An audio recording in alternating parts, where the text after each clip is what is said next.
नमस्कार दोस्तों, स्वागत है आपका मेरे आज के वीडियो में। आज का हमारा वीडियो बहुत ही इंटरेस्टिंग वीडियो है क्योंकि आज हम बात करने जा रहे हैं उस शख्सियत के बारे में जो ना सिर्फ भारत में बल्कि एशिया में सबसे रिचेस्ट मैन कहलाता है। जी हाँ, the richest man of Asia, mister Mukesh Ambani साहब।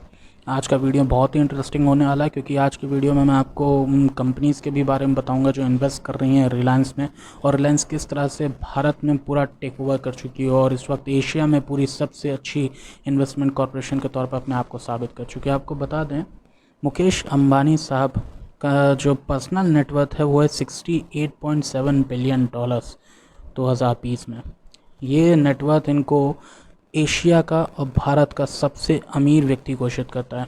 आज के वीडियो को आप अंत तक ज़रूर सुनिएगा क्योंकि आज आपको पता चलेगा कि मुकेश अंबानी साहब की कंपनी कितनी सक्सेसफुल साबित हो रही है even in the period of lockdown, जहां बाकी कंपनीज़ को सर्वाइवल में भी दिक्कत आ रही है। कई मार्केट की इतनी बड़ी कंपनीज यूएस तक वाली जो अपने सर्वाइवल को भी पूरा नहीं कर पा रही हैं इस वक्त में, अपनी परफॉर्मेंस को लेकर के, अपने इन्वेस्टमेंट को लेकर के इस वक्त डामाडोल स्थिति में। वहीं रिलायंस कॉरपोरेशन इतनी मजबूत होकर के उभरी है कि कहा जा रहा है 2021 तक रिलायंस अपना सारा डेप्ट अदा कर देगी। वो कैसे, इस वीडियो को सुन के आपको पता चलेगा। मुकेश अंबानी साहब जिस कंपनी को चलाते हैं, oil and gas giant Reliance industries, जिसका रेवेन्यू है $88 बिलियन का, $88 बिलियन का। आपको बता दें कि रिलायंस को बनाने वाले थे रिलायंस के गॉडफादर मुकेश अंबानी साहब के फादर, लेट मिस्टर धीरू भाई अंबानी, जिनका 1966 में जिन्होंने स्मॉल टेक्सटाइल मैन्युफैक्चरर के तौर पर रिलायंस इंडस्ट्रीज़ की शुरुआत की थी। मुकेश अंबानी साहब के पिताजी धीरू भाई अंबानी साहब का देहांत वर्ष 2002 में हुआ था। उसके बाद 2016 में रिलायंस ने अपना एक बहुत बड़ा कम्पिटिटिव टेलीकॉम मार्केट में अपना एक नेटवर्क उतारा जिसका नाम था जियो 4G। वर्ष 2002 में धीरू भाई अंबानी साहब की मृत्यु के बाद रिलायंस को मुकेश और अनिल अंबानी साहब संभाल रहे थे। मुकेश अंबानी साहब ने 2016 में 4G फ़ोन सर्विस उतारी जियो की, जो आपको बता दें कि इंडिया का टेलीकॉम मार्केट बहुत ही ज़्यादा कम्पिटिटिव है क्योंकि कई तरह की वोडाफोन, आइडिया, एयरटेल और भी कई कंपनीज़ ऑन द स्पॉट इसमें कार्यरत थीं। उस कम्पिटिटिव टेलीकॉम मार्केट में जब जियो 4G आया तो उसने पूरे मार्केट को हिला के रख दिया। जियो की आज की तारीख में कस्टमर्स की संख्या है 340 मिलियन प्लस, यानी कि देश की आधे से ज़्यादा जनसंख्या जियो चलाती है।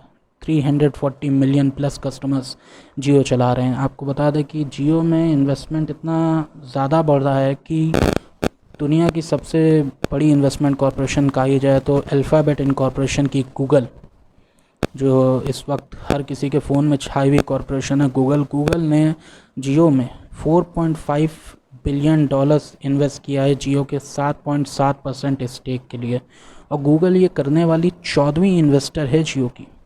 इससे पहले भी जियो के कई इन्वेस्टर्स रहे हैं। जियो ने अब तक $20.2 बिलियन कमाए हैं पिछले कम से कम 3 महीने के भीतर ही। 33% ऑफ द कंपनी के $20.2 बिलियन जियो ने पिछले 3 महीने के भीतर कमाए।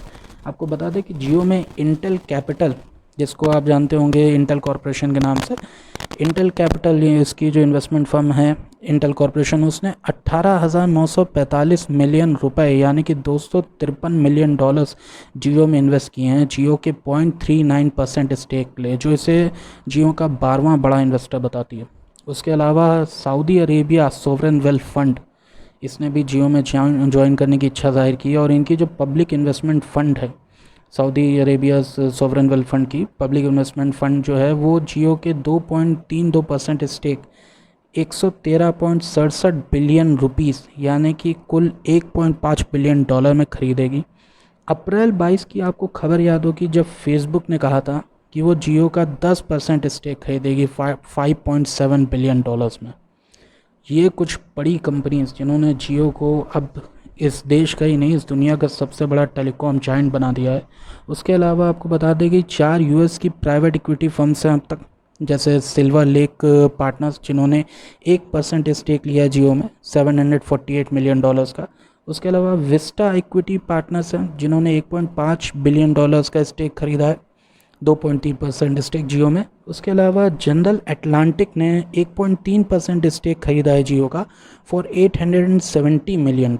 उसके अलावा KKR कोलकाता नाइट राइडर्स, उन्होंने $1.5 बिलियन में जियो का 2.3% स्टेक खरीदा है। इतनी खरीदारी जियो में, इतना इन्वेस्टमेंट, आपको बता दें कि जियो को इतना हिट कर देगी कि वर्ष 2021 तक कहा जाता है कि जियो या अनिल अंबानी, मुकेश अंबानी साहब की जो कंपनी है रिलायंस इंडस्ट्रीज़, ये पूरी तरह से डेप्ट फ्री हो जाएगी।